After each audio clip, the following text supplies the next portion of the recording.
apakah ada pandangan tertentu dari Imam Athaillah Askandari mengenai cinta, khususnya cinta terhadap lawan jenis? Kemudian masalah pacaran belum tentu ada cinta itu orang. Mau dia pengen merayu, dia bohongin, menikmati perempuan itu. Dia nggak cinta biar mengatakan sehari I love you 1000 kali. Belum tentu itu cinta. Nggak ada itu mau menipu orang. Oh, aku setiap malam ingat kamu. Soalnya ini bisa saja.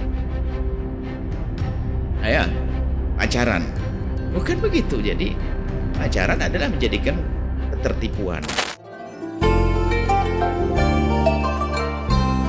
Assalamualaikum warahmatullahi wabarakatuh. Allahumma sholli ala Sayyidina Muhammad wa ala ali Sayyidina Muhammad. Semoga Buya beserta keluarga selalu diberikan kelimpahan kesehatan serta umur panjang dan dimudahkan dalam perjuangan dakwanya. Ada titipan pertanyaan Buya dari teman saya. Apakah ada pandangan tertentu dari Imam Athaillah Askandari mengenai cinta, khususnya cinta terhadap lawan jenis? Kemudian dari adanya cinta lahirlah hubungan di masyarakat antara dua insan yang saat ini disebut pacaran.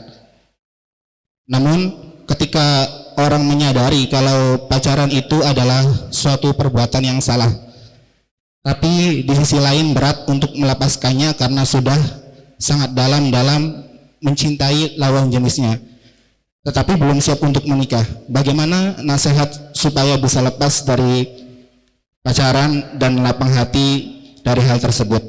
Dan apakah dosa ketika berpacaran akan hilang apabila pasangan tersebut menikah? Karena tujuan dari berpacaran orang tersebut adalah ingin menikah. Sekian dan terima kasih Buya. Assalamualaikum warahmatullahi wabarakatuh. Waalaikumsalam warahmatullahi wabarakatuh. Bicara cinta, cinta itu urusan hati. Nggak ada hubungannya dengan urusan hubungan suami istri. Nggak ada. Orang bisa saja mencintai nggak pakai hubungan suami istri. Ada orang hubungan laki perempuan pakai benci juga ada. Jadi tolong dibedakan antara cinta dengan syahwat. Ada orang mencintai kemudian ada syahwat di atasnya, ada. Ada orang syahwat tanpa cinta, ada. Ada orang hubungan laki perempuan selesai, habis lupa, nggak ada cinta, nggak ada apa. Hanya urusan pelampiasan syahwat. Jadi jangan dibedakan, bukan cinta itu syahwat, jangan dicabut. Ini ajaran baginda Nabi, cinta ada, cinta keindahan. Yang tidak punya cinta adalah mentalnya rusak dia. Cacat mentalnya, cinta adalah indah. Kemudian ada cinta ditumbangi dengan syahwat halal, indah di atas indah.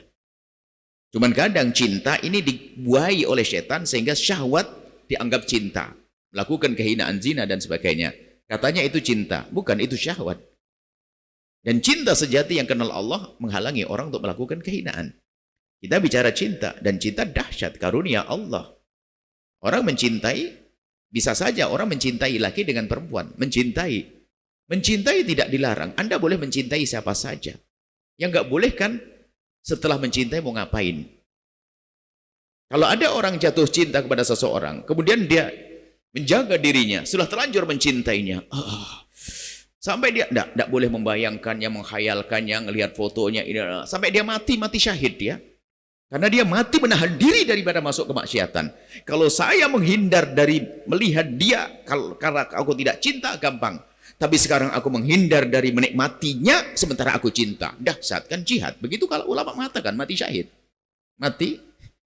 Mati karena cinta, tapi tidak ditumpangi dengan keharuman. Anda boleh mencintai tapi dibarengi dengan istighfar, doa tanpa menghayal-hayalkan. Kalau sudah menghayal-hayalkan dalam melampiaskan syahwat, membayang-bayangkan, ya itu nggak boleh sudah. Cinta itu ada. Dan kalau Allah berikan, ya ada cinta. Cuman kadang orang tidak punya pendidikan dalam bercinta sehingga menduga itu cinta padahal syahwat. Dan alangkah banyaknya orang pamer syahwat, dia mengatakan itu aku cinta. Nah, beda. Kemudian masalah pacaran belum tentu ada cinta itu orang. Mau dia pengen merayu, dia bohongin, menikmati perempuan itu. Dia nggak cinta biar mengatakan sehari I love you 1000 kali. Belum tentu itu cinta. Nggak ada itu mau menipu orang. Oh, aku setiap malam ingat kamu. Soalnya ini bisa saja. Ayah, pacaran Bukan begitu. Jadi pacaran adalah menjadikan ketertipuan. Kemudian kalau ada cinta tumbuh di hatimu sebelum adanya kehalalan, maka berpikirlah yang cerdas. Berpikir cerdas. Supaya tidak semakin dalam itu cinta. Tinggal berpikir, mungkin atau tidak aku dengan dia. Sudah waktunya atau belum. Sehingga cinta itu lagi-lagi. Cinta tidak serta-merta. Baru ketemu langsung aku cinta padamu. Full. Bohong itu. Dari mana itu? Baru lihat wajahnya saja. Belum kenal perilakunya. Nggak ada. Cinta itu nggak serta-merta. Pasti ada prosesnya. Karena pernah dengar perilakunya. Dengar sih ada. Itu ada begitu. Sehingga ada cinta itu ada. Orang tidak langsung mencintai. Ada. Biarpun kadang-kadang berbohong dia tiba-tiba. Baru ketemu langsung aku mencintaimu. Full nggak bisa aku tinggalkan kau. Ya dia urusan syahwat bisa-bisa. Ada tahapan-tahapan. Pertama mungkin ini adalah diklat cinta perlu. Biarpun untuk nenek-nenek, kakek-kakek. Bahwasanya cinta itu tumbuh biasanya begini. Ada pertama kecenderungan. Pertama ada kekaguman secara umum. Jadi kalau kita melihat di kelas mungkin waktu kita sekolah. Di antara teman-teman kita, lawan jenis kita ada dari 20 teman, ada 5 itu mengagumkan perilakunya. Mengagumkan saja. Jadi kalau dia ngomong itu pasti kita pengen mendengarnya. Karena ada sesuatu yang istimewa. Kalau berjalan saya ingin melihat kah? Mungkin ada. Ini ada kekaguman. Belum cinta. Setelah itu di antara 5 ini ada yang saya cenderung kepada salah satunya. Nah, setelah cenderung ini mulai tumbuh itu nanti. Sudah mulai macam-macam pikirannya. Berarti mulai akan jatuh. Ya, cinta sebelum jatuh siapkan untuk mencintai dengan cara yang benar. Supaya kita tidak jatuh cinta ke tempat yang salah. Kan repot nanti. Kalau orang salah makan hanya sakit perut. Tapi kalau orang salah mencintai sakit seumur hidup. Nah, kita repot. Jadi kita harus paham itu. Nah ini kemudian setelah ada kecenderungan yang kuat sebelum Anda jatuh. Ini istilahnya bahasa Indonesia cakep banget. Jatuh cinta. Kena panah asmara. Sebenarnya kan serem ya, biar hati-hati. Nah sebelum Anda kena panah itu, marhalah selanjutnya Anda berpikir. Siapa dia? Mungkinkah aku mencintai dia? Terus dengan kecerdasan. Kalau tidak mungkin, tutup stop sampai di sini. Biarkan ini hanya kecenderungan saja. Karena nggak mungkin aku nikah sekarang, itu tidak mungkin. Sebab nanti harus melangkah selanjutnya adalah untuk mengabadikan itu cinta. Kalau tidak mungkin, jangan maju. Kurang lebihnya semacam itu. Jadi ada pendidikan mencintai dan ini harusnya dimiliki. Sehingga jangan langsung serta-merta baru kagum, baru ada berdebar-debar belum cinta. Karena memang Anda itu ada magnet laki dengan perempuan, Anda normal. Berdebar-debar. Lihat namanya dia, berdebar-debar. Tapi sebagian mengatakan sudah dianggap itu mencintainya. Belum. Baru nanti setelah kita berpikir, wah ini mungkin. Sehingga di saat ternyata ngelamar ditolak, nggak terlalu sakit. Karena memang belum nancep betul. Hanya ini kecenderungan, cocok buat saya. Cuman tadi pertanyaan, bagaimana sudah terlanjur mencintai, dan betul-betul mencintai, maka ya tinggal dilihat saja. Tidak boleh cinta buta. Kalau cinta buta, gula Jawa rasa coklat. Dunia seluas daun kelor. Kalau tidak dia nggak mau, padahal di kiri kanannya lebih bagus. Ini kan problem. Kalau sudah terlanjur mencintai, mungkin orang itu memang layak dicintai. Dia baik dan benar dan sebagainya. Kalau memang betul seperti itu, aku akan jaga dia. Saya tidak akan ganggu dia dengan keharaman. Langsung menuju kemuliaan. Tanya orang tuanya, minta kiai untuk melamarkan dan seterusnya. Harus begitu dong. Kalau telepon besok ketemu dia, ini sudah merusak itu cinta. Kalau orang cerdas semacam itu, lah kok dicicipi lebih dulu, pasti dia main-main. Setelah itu akan hilang cinta. Kenapa? Cuman begitu. Kenapa? Bisa jadi dalam hatimu adalah kemuliaan yang sejati. Cuman di saat melihat pasanganmu itu menjadi murahan, lalu runtuh di matamu. Bisa saja begitu. Makanya jangan gampang mauan, na'udzubillah. Bisa saja dia seorang perempuan, tiba-tiba Anda menyentuh tangannya dia. Semula dia kagum, mungkin runtuh, hilang kekaguman itu. Memang dia menikmati saat disentuh karena laki perempuan, ada syahwat. Tapi hati kecilnya berkata, kalau dia berani menyentuhku hari ini, jangan-jangan tangannya sudah menyentuh 1000 perempuan. Oh, dia cerdas berpikir.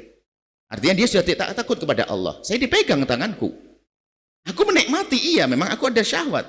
Tapi kalau aku pikir, jangan-jangan dia telah memegang 1000 tangan. Begitu, jadi berpikir untuk melanjutkan cinta. Baik, pertanyaan itu jawabannya kayaknya diklat nanti. Kita perlu anak-anak kita belajar bagaimana mencintai yang benar. Kalau sudah terlanjur mencintai bisa menikah, bukan sesuatu yang terlarang. Tapi kalau mengatakan, kan pacarannya tujuannya menikah, oh enggak. Kalau menikah tidak harus pacaran. Bahkan kalau Anda ingin tahu orang yang benar sesungguhnya tidak pakai pacaran. Pacaran itu banyak bohong. Itu nggak pernah mandi, hanya karena ngapel saja mandi. Itu bajunya pinjem, mobilnya rental itu. Nggak pernah sisiran pakai minyak wangi, enggak, hanya karena ngapel saja dia. Nah, itu kan dia cerita dia nge-share tahajudan itu adalah karena dia ada maunya. Dia nggak pernah tahajudan, bahkan mungkin nggak tahajudan, hanya ngomong tahajud. Oh. Kalau pengen tahu hakikatnya orang itu, tidak begitu caranya. Tidak cara langsung, cara lo nggak ada berolong, polos-polosan nggak ada. Tapi kita kirim, kalau saya laki-laki menginginkan seorang perempuan, saya kirim adik perempuan saya, duduk seminggu sudah tahu, sisiran, kutunya ada berapa, itu ketahuan semuanya. Tapi kalau saya tanya, kamu punya kutu enggak? Sorry ya, pasti gitu. Jadi adalah, memang pendidikan dalam Islam indah, tidak ada yang tertipu, tidak ada keharuman setelah itu. Cuman ada sebagian sudah terlanjur cinta dan sebagainya. Na'udzubillah, sehingga menikahnya pada daripada haram. Loh kok pakai daripada? Seperti makan rumput daripada kelaparan. Ya enggak, makan yang enak, makan rumput. Sayur rumput, ya makan yang benar, jangan daripada. Enggak boleh. Hendaknya Anda melangkah pada pernikahan betul-betul dengan niat, dengan pilihan, milih. Milih itu Anda harus tahu. Itu kalimat milih. Milih itu adalah di antara 1, 2, 3, 4. Nah, sudah terlanjur cinta, dia milih bagaimana? Yang lain no. Dunia seluas daun kelor, kurang lembut lagi daun lamtoro. Itu ya, semoga adik-adikku yang mulai ada getar-getar di hatimu, tolong membenahi langkah-langkahmu, jangan menjadi sebab tertipu. Sebab betul, hatimu itu akan menggerakkan anggota tubuhmu untuk melanggar orang tua, untuk melanggar Allah. Sementara mengikuti hawa nafsu dan ketertipuannya. Sehingga banyak gara-gara cinta seorang anak gadis berani sama ibunya, sama ayahnya. Berarti telah memangkas kebahagiaannya. Sebab kalau sudah kurang ajar sama orang tua, dia telah daftar untuk sengsara. Ayo, masa akan diteruskan yang demikian itu? Belum lagi nanti dengan Allah.